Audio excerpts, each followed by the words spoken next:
Welcome back to my YouTube channel! Dito sa YouTube mali! Hey guys! Welcome back sa my... Hey guys! Welcome... Hey guys! Welcome back to my YouTube channel. Charot.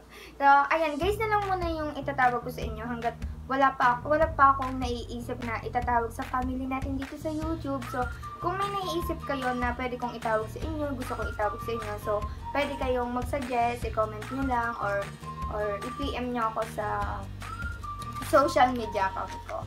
So, ayun guys, pasensya naman sa mukha ko. Grabe, tagsibol. Tagsibol ngayon guys. Talaga, sobrang dami nila, mga alaga ko. Paano ba yung takpan? Ayun, so, hindi ko na siya tinakpan. Hindi ko na siya nilagyan ng concealer. Kasi first of all, girl, wala tayong concealer. Purita ang lola ninyo. So, ayan. So, huwag na natin takpan. Pakita na natin, pinagpuyatan natin yan eh. O, diba? Yan kasi, kung talagang maganda ka. Kung talagang saka ka, girl, wala tayong magagawa din. Medyo masakit, pero tagapin. Guys, may magsabi naman dyan, ang ganda-ganda ko, kahit may pimple lang. I'm sexy and I know it. So, ayan guys, nag-post ako nung isang araw ng mga tanong na gusto nyong itanong, tapos sasagutin ko. Guys, grabe, nag-expect ako ng mga, sabi ko siguro mga tatanong nito, yung mga may hirap about sa akin, ganyan-ganyan, kung ano-ano. Tignan mga tanong, mga walang kinalaman sa buhay ko, at mga, siguro alam nila na, hindi ko naman masasagot yung mga bigato na question. Mga,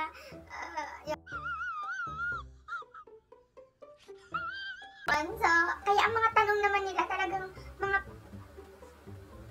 guys, mga pang-abnong tanungan. So, syempre, abno yung tanong, pang-abno yung tanong. So, huwag na kayo mag-expect ng sagot na, diba? Nasa-seryoso ka.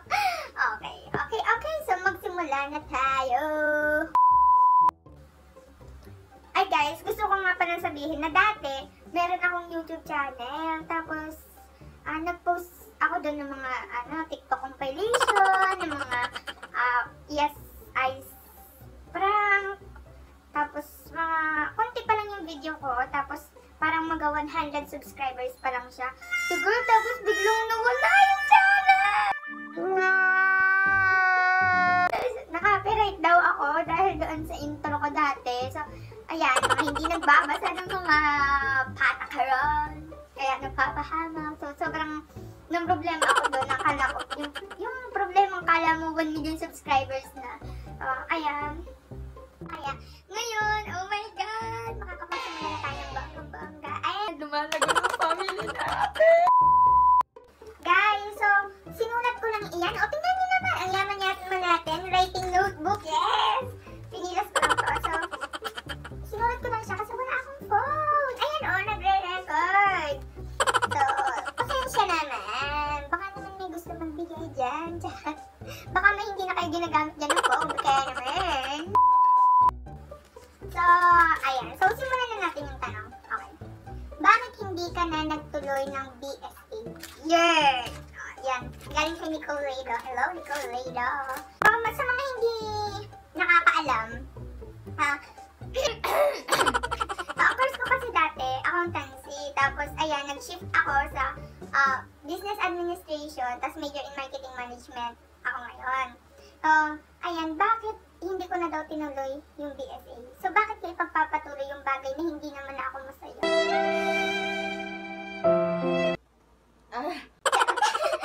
Ayun, hindi, kasi parang, grabe, sobrang hirap talaga yun nga, girl.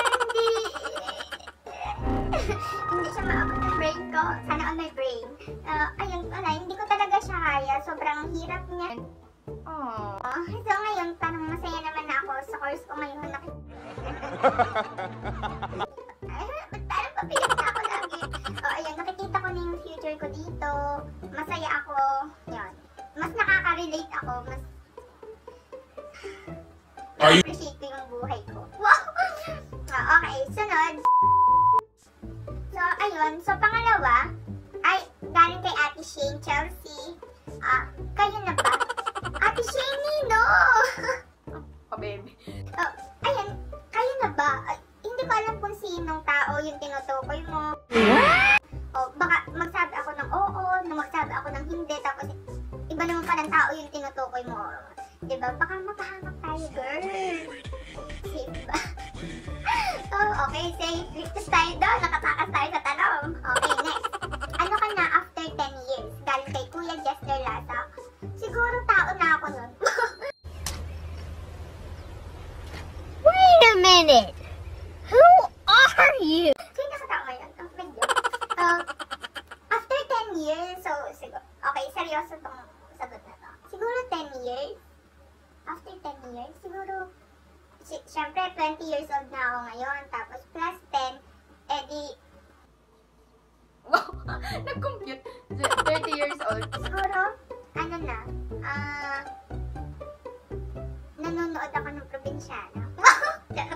Hindi, syempre, 30 years old, siguro, may sarili na akong business, tapos, ayun, happy na ako sa family, may sarili na akong family, nakatulong na ako kay nanay, diba? Nakapag-invest na ako ng mga bagay-bagay sa paligid. And happy na ako, contento na ako, siguro ganyan. And, siguro, bakit mas love ako ni nanay? Marian Asigilio. So, ito kasi si Marian, ano kasi siya, yung anak-anakan siya ni nanay, ang tawag sa kanya yung anak daw, ganyan-ganyan. Tapos tuwan-tuwa talaga si nanay sa kanya na parang siya kayo mas kaysa sa akin. So, hindi naman mas na kayo. Hindi nga. Wala to. Charot. So, bakit mas love ka ni nanay? So, Marian, siguro panahon na para magpalitan tayo ng nanay. Kasi nanay na tawag ko, anak din yung tawag sa akin ng nanay. Palitan na lang, ano? Okay, sunod, natutulog ba ang isda paggabi? Galing kay Alvin Colhin, grabe naman yung tanong nito natutulog ba ang isda paggabi? Aba, malay ko. Hindi nga ako makasisip sa ilalim ng dagat na malalaman ko ganyan. O, next, bakit green ang pure gold? Julina Lasa. So, balikan na lang kita ng tanong, ha? Bakit mo minamahal yung taong hindi ka naman mahal? お前はもう死んでいる。何？ Bakit ka nagpa-brace? Doon din, kay Julina Lasa. Bakit ako nagpa-brace? Para sa TikTok. Hindi, syempre nagpa-brace ako kasi nga ang pangit bigla ng ngipin ko. So ngayon medyo okay na siya. Makakagana ng 5, 4, 3, 2, 1.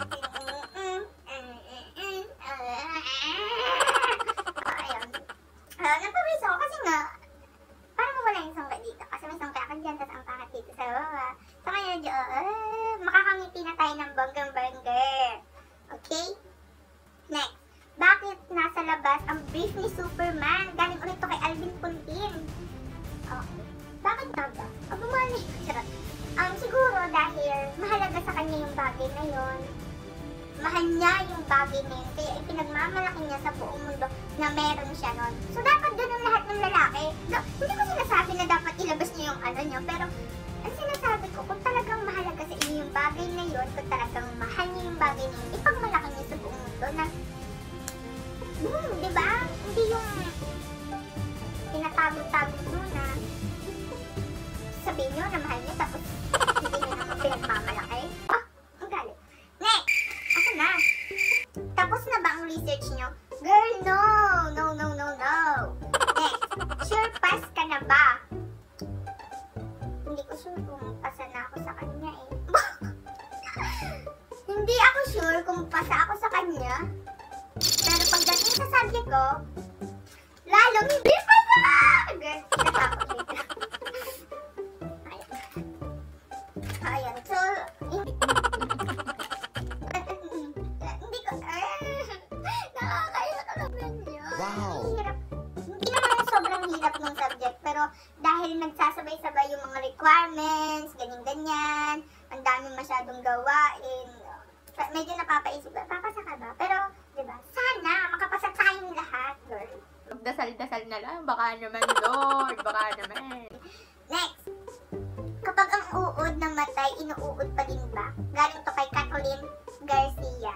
TikTok taste. Yan.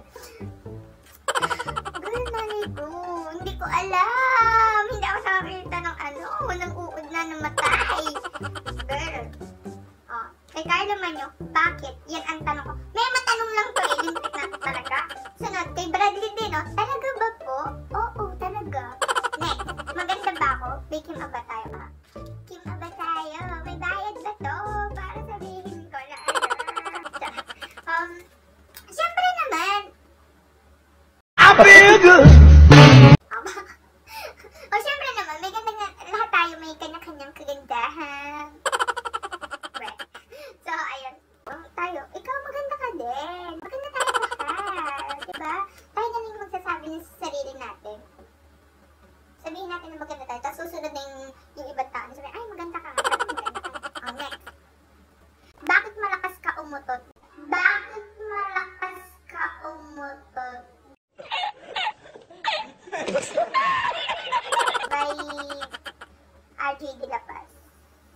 O, balik ko uutot ko lang ngayon. Pakinig ba yan sa inyo? Ito, siya. Sunod, saan si Wow. by Christian Pidakan.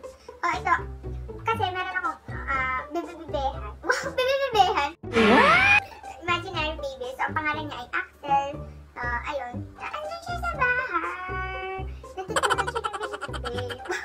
Sunod. Bakit nabubuhay ang jellyfish kahit wala naman siyang brain? Hashtag strictly no research. By Maya Kimura. Hi Maya Kim, I miss you. Bakit girl, may nakalagay pa siya. Hashtag strictly no research. Girl, safe na safe ka. Walang internet. Purita ang ate mo. Bakit nabubuhay ang jellyfish kahit wala naman siyang brain? Girl, ako nga nabuhay eh. Girl, ako nga nabuhay eh. Jellyfish pa kaya? Hindi. Nabuhay to. Bakit? Bakit ka nabuhay? O, next. Galing kay Joyce Anhaba, my friend. Yes. Mercy, paano maging happy everyday? Mag-TikTok ka. Joke lang. Paano maging happy everyday? Di, tingnan mo lang yung positive side ng life. Diga? Ganun lang naman. So, nasa sa'yo pa rin kung paano ka magiging masaya sa buhay. Nasagot ko gayon tanong.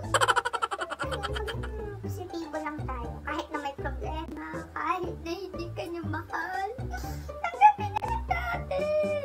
Oh, next.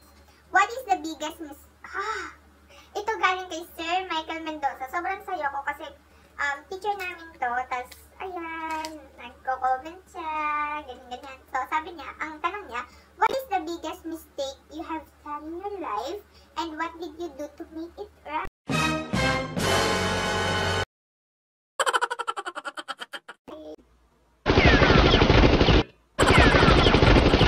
Ayoko na. Charot. So, siguro yung pinakamalaking pagkakamali ko sa buhay, siguro yung nagmahal ako ng tao na alam kong hindi naman ako mamahalin pabalik.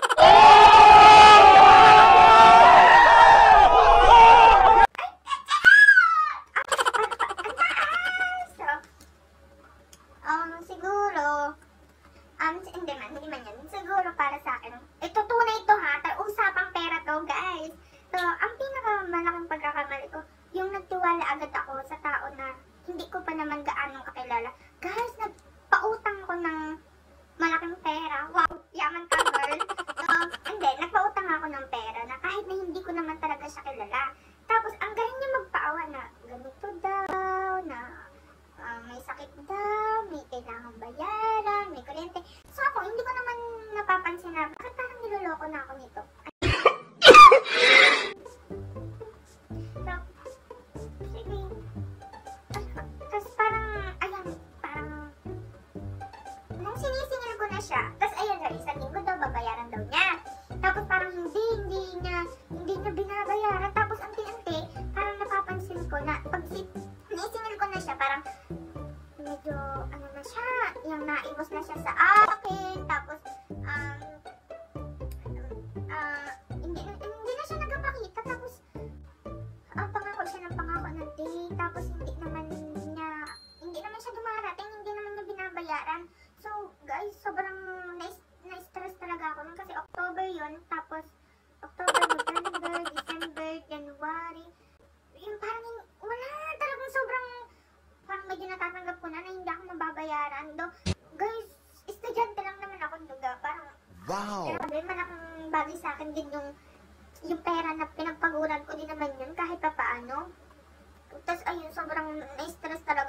yun. So, ang ginawa ko pa nung pumunta pa ako sa bahay nila, kahit hindi parang yung sa pelikula. Mabahay ka na utak mo! Parang gustong-gusto kong gawin yun, pero grabe, pumunta talaga ako dun sa bahay nila. Nagtanong talaga ako. Grabe, tinapalang ko na talaga yung mukha ko, guys. Oh, grabe talaga yung karanasan ko na yun. Na sobrang nagsisi ako na bakit ako nagtiwala agad, ganyan. Na hindi ko naman talaga siya gaano pangalala. So, paano ko yun naitama? Ang ginawa ko, hindi ko alam kung tama ang sagot ko, pero lumapit ako sa dapat lapitan. Yan. Natuto ako din sa pagkakamali na yun. Ngayon, parang kahit naman piso, ayaw ko na magpautang. Hanap na yan. So, last question. Last na tayo. Kailan mo masasabi na dapat sumuko ka na? By Sharena. Ayan. Naniniwala kasi ako na may dalawang bagay sa mundo. Una, may mga bagay na dapat ipaglaban. Pangalawa, may mga bagay na dapat nasukuan. Ang mga tao kasi ngayon, kaya kadalasan sinusuko nila yung bagay ngayon kasi iniisip nila na hindi na sila masaya. Pero pag sumuko ka, dahil lang hindi ka na masaya, ang babaw mo naman masyado, di ka? Kasi hindi naman palaging masaya yung buhay, girl. Di ba? May mga problemang darating. So, kung sa tingin mo, ginagawa mo na lang yung bagay na yan dahil napipilitan ka na lang, dahil sinasabi ng ibang tao na gawin mo yan, or kasi nasimulan mo na, ganyan, na hindi ka naman talaga masaya, na hindi mo naman talaga gusto yung ginagawa mo.